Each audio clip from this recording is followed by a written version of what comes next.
Napalaw ang 20 anyos nga si Gistoni Pail kay sirado man kaganihang buntag ang opisina sa Department of Trade and Industry kon DTI sa Digos City. Gikan pa siya Hagunoy, Davao del Sur og nituyo lag adto sa Digos aron unta magparehistro siyang negosyo nga karinderya. Ni ako din hikaron sa DTI tungod kay magkuha lagi ko og rehistro sa kuang karinderya unya naabutan man ako nga sirado man so mubalik na lang ko og Hagunoy, sir.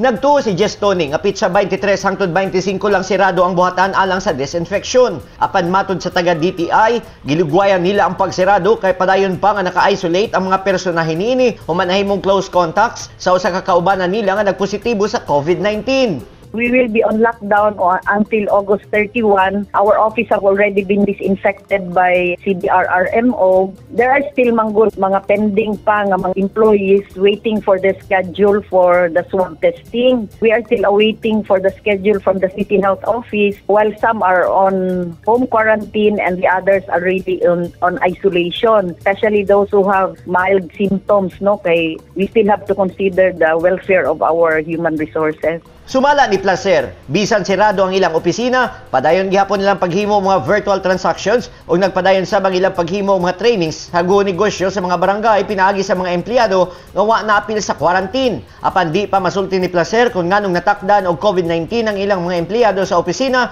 luyo sa ilang striktong pagpatuman sa minimum health protocol sa ilang buhatan. I do not want to blame anybody for the situation because actually ang nag-first nga nag-positive man good only goes out of the office kung mag-monitor lang. Most of the time she is in the office doing facilitation through virtual, no, mga anak lang.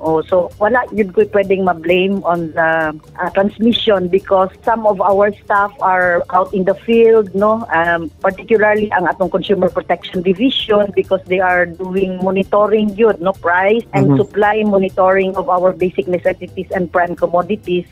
Negatibo inoon si Placer sa COVID-19 base na sab sa resulta sa iyang swab test. Apan bisan pa man niini, kinahanglan gihapon niyang humanon ang 14 ka adlaw nga pag-quarantine.